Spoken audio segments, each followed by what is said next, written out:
communication scientifique, c'est une nouvelle discipline dans le monde de la communication générale qui a pour objectif de rendre la science facile, accessible, amusante pour un grand public. Le métier de communicateur scientifique, on l'appelle médiateur scientifique. Et qui dit média, ça veut dire la transmission du savoir. Et le médiateur scientifique, son rôle, c'est d'être entre le scientifique et le grand public. Ce qu'on appelle le troisième homme. Le métier de médiateur scientifique consiste à prendre des équations qui sont complexes, des résultats du laboratoire, et d'essayer de la vulgariser et qu'elle soit accessible à tout public. Malheureusement, ce métier de médiateur scientifique n'existe pas au Maroc. On ne trouve pas des écoles de formation de ce genre de métier.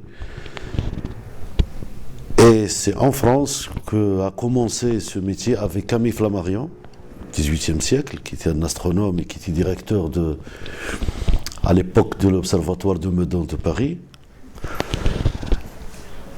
avec l'apparition de ce qu'on appelait à l'époque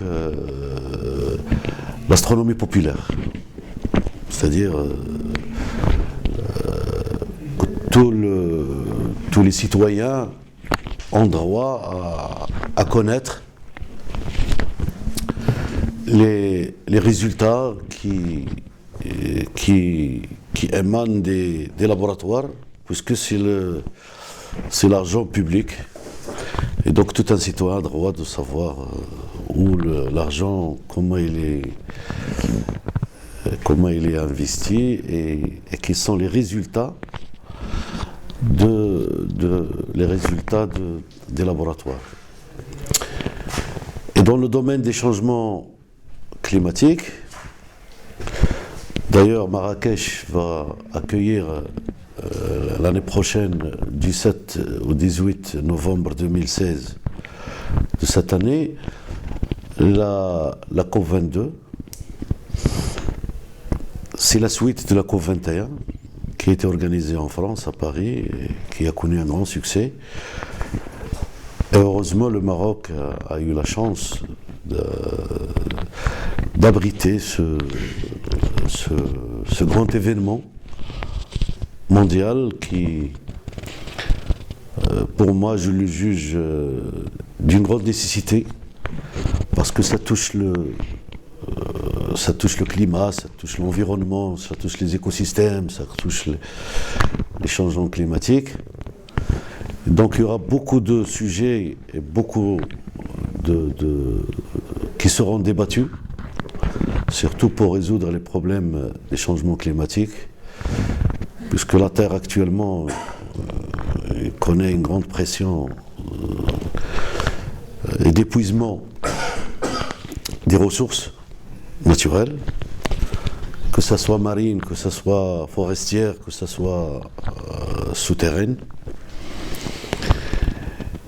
Et nous, à Marrakech, en tant que médiateur, notre rôle, c'est de jouer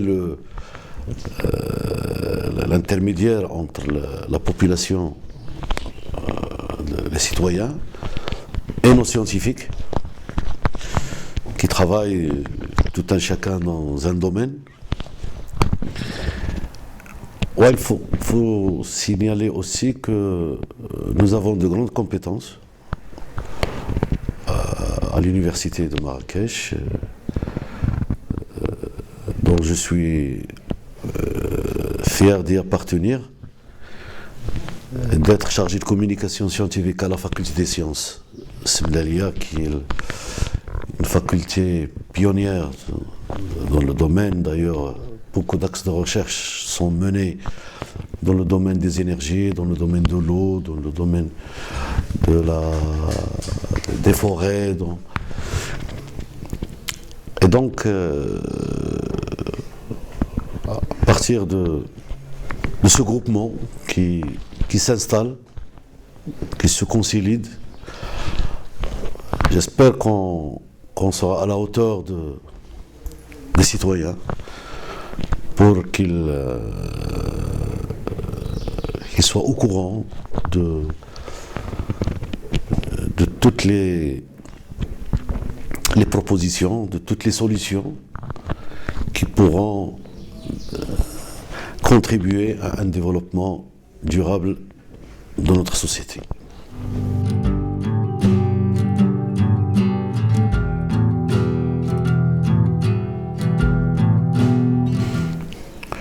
Oui, j'ai assisté ce matin à une journée d'études des doctorants qui mènent leurs recherches scientifiques dans le CNERE, le Centre national de l'énergie et de l'eau. Et bien sûr, j'ai vu la diversité et le grand nombre de communications qui seront débattues aujourd'hui. Et je pense que c'est une plateforme de base qui va nous permettre de participer à la COP 22. Aussi, je tiens à vous informer que notre faculté organise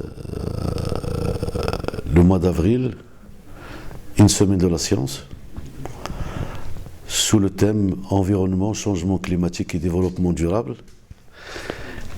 Et ça va dans le but de faire participer le maximum d'étudiants. Et donc ça sera pour moi un festival déjà pré-COP22 qui permettra aux étudiants de préparer des posters, des exposés, des manipulations à curiosité scientifique. Et bien sûr, nous aurons d'éminents conférenciers qui vont contribuer à la réussite de cette semaine. Je peux citer le professeur Missouli, c'est Mohamed qui est un grand spécialiste des changements climatiques. D'ailleurs, il a eu une étudiante doctorante qui a eu la chance de passer un séjour pour un stage à la NASA pour 6 mois. Ça veut dire que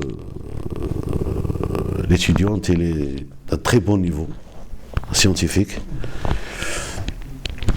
Aussi, on aura aussi notre partenaire cette année qui va contribuer avec nous à la réussite de cette semaine, c'est l'IRD, l'Institut de recherche et développement de France.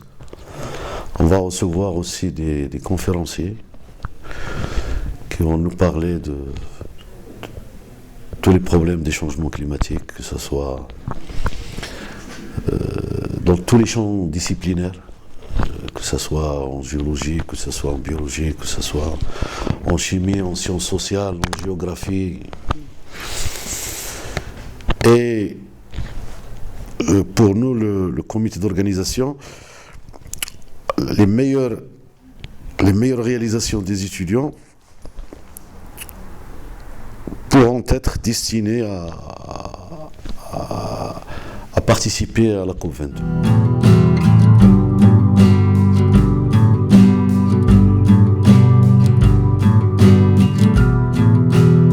Marrakech, c'est une ville touristique à l'échelle mondiale. Et peut-être, je pense que la COP 22, c'est une opportunité pour les opérateurs touristiques, pour les élus, pour les établissements publics, la société civile. Tout le monde doit contribuer, mettre la main dans la main pour réussir la COP 22 et assurer un accueil chaleureux, modèle des Marocains, et que le séjour des partenaires, parce qu'ils seront 30 000, passera dans de très bonnes conditions et que le plus important, c'est de profiter des recommandations qui vont sortir, qui vont émaner des différentes activités, des différentes discussions, des débats, etc. Et que nous aussi, donc, notre petit groupe, j'espère que nous serions à la hauteur comment dirais-je en arabe, حسن الظن ديال le citoyen. Parce que la COP22, ce n'est pas que Marrakech, c'est tout le royaume du Maroc. Donc voilà, donc c'est toute la planète. Donc ça, c'est un débat planétaire. Chacun va ramener ses problèmes. Le problème du pôle Nord, c'est pas les problèmes de l'Amazonie, c'est pas le problème de lac Victoria ou bien ce qui se passe au Japon. Donc, et c'est aussi une occasion d'enrichir les débats. Si c'est consolider les liens d'amitié